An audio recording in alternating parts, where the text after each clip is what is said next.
ଢେଙ୍କାନାଳ ବନଖଣ୍ଡ ହିନ୍ଦୋଳ ରେଞ୍ଜ ରାଜମୋହନପୁର ଗାଁ ନିକଟରେ ଫରେଷ୍ଟର ଇନଚାର୍ଜ ପ୍ରହ୍ଲାଦ ପ୍ରଧାନଙ୍କୁ ଶିକାରୀମାନେ ନିର୍ମମ ଭାବରେ ଗୁଳି କରି ହତ୍ୟା କରିଦେଇଥିବା ଘଟଣା ସମଗ୍ର ରାଜ୍ୟରେ ଆଲୋଡ଼ନ ସୃଷ୍ଟି କରିଥିଲା। ଶୁକ୍ରବାର ଦିନ ବିଳମ୍ବିତ ରାତି ପ୍ରାୟ 3ଟା ସମୟରେ କଇ ସଂରକ୍ଷିତ ଜଙ୍ଗଲ ଭିତରେ ଶିକାରୀ ଏବଂ ବନଖଣ୍ଡ ଟିମ୍ ମଧ୍ୟରେ କିଛି ସମୟ ଧରି ଧସ୍ତାଧସ୍ତି ଚାଲିଥିଲା। ଏଥିରେ ଶିକାରୀ ଗୁଳିରେ ପ୍ରହ୍ଲାଦ ପ୍ରଧାନଙ୍କର ମୃତ୍ୟୁ ହୋଇଥିଲା। ତାଙ୍କୁ ଅନୁଗୁଳ ଜିଲ୍ଲା ମୁଖ୍ୟ ଚିକିତ୍ସାଳୟରେ ଭର୍ତ୍ତି କରାଯାଇଥିଲା, ମାତ୍ର ସେଠାରେ ଡାକ୍ତର ତାଙ୍କୁ ମୃତ ଘୋଷଣା କରିଥିଲେ। ଏହାକୁ ନେଇ ଢେଙ୍କାନାଳ ଜିଲ୍ଲାପାଳ ସୋମେଶ କୁମାର ଉପାଧ୍ୟାୟ, ଡିଏଫଓ ସୁମିତ କର, ଏସପି ଅଭିନବ ସୋନକରଙ୍କ ପ୍ରତ୍ୟକ୍ଷ ତତ୍ତ୍ୱାବଧାନରେ 4 ଜଣ ଶିକାରୀଙ୍କୁ ଗିରଫ କରିଥିଲେ। ତେବେ ପ୍ରହ୍ଲାଦଙ୍କ ମୃତଦେହକୁ କାମାକ୍ଷାନଗର ଉପଜିଲ୍ଲାପାଳଙ୍କ କାର୍ଯ୍ୟାଳୟ ସମ୍ମୁଖରେ ଗାର୍ଡ ଅଫ୍ ଅନର ଦିଆଯାଇଥିଲା। ତେବେ ମାନ୍ୟବର ମୁଖ୍ୟମନ୍ତ୍ରୀ ମୋହନ ଚରଣ ମାଝୀଙ୍କ ଦ୍ୱାରା 30 ଲକ୍ଷ ଟଙ୍କାର ଅନୁକମ୍ପା ରାଶି ପ୍ରଦାନ କରାଯାଇଛି।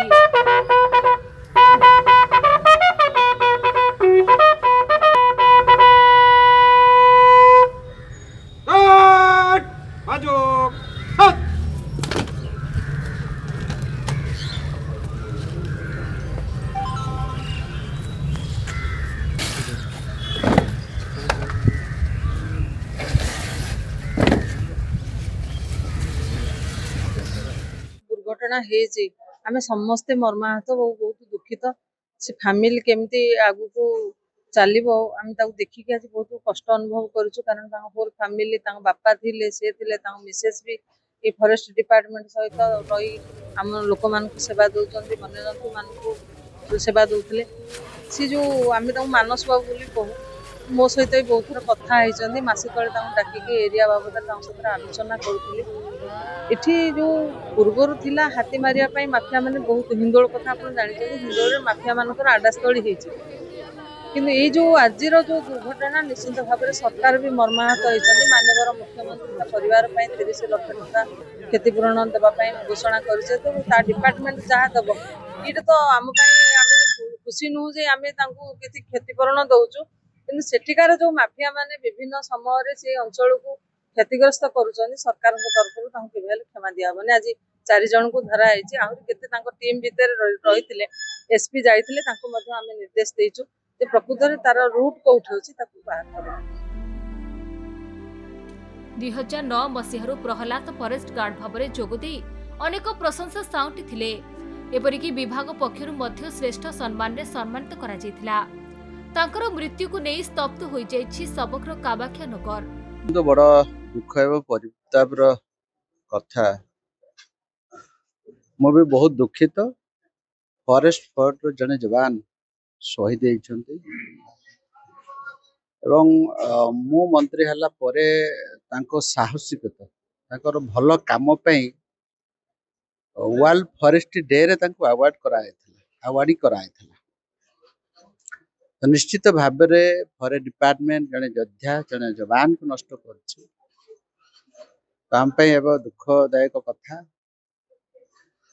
मु तांको पे काली सिमिटपाड़ भितर थी कोर एरिया रे और ऑफिशियल ड्यूटी थिला राती खबर पाई कि पाखापाखि 300 किलोमीटर हम सकाळू बाहरली एवं जसीपुर 11टार पलि आली एवं जानी जो आमर गत थर अवार्ड दिहला से टाइम रे परिचय दौला आमर पीसीसीएफ एवं आमर पीसीसीएफ वाइल्ड लाइफ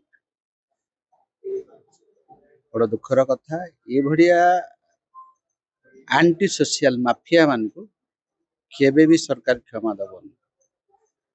सिमिडपाड़ आगु बहुत झारखंड ठू आरंभ कर बेंगल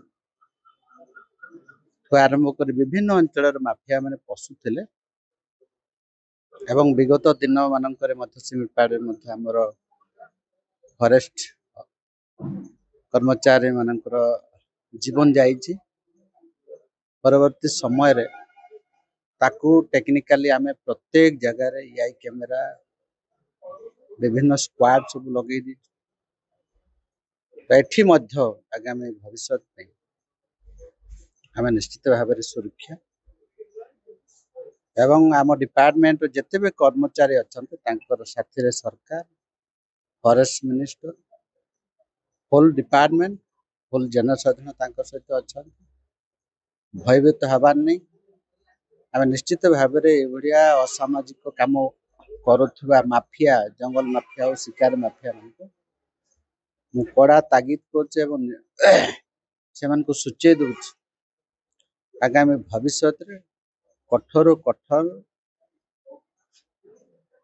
कार्यानुष्ठान भी नियाहब एवं विधिवत भाव में एनफोर्समेंट भी कराहब जंगल माफिया एवं विभिन्न जीवजंतु मान शिकार कर चढ़ुवा माफिया मान ओडिशा सरकार जंगल विभाग से उचित सबक शिखे। ढेंकानालू हरकृष्ण राउतଙ୍କ रिपोर्ट खबर ओडिशा।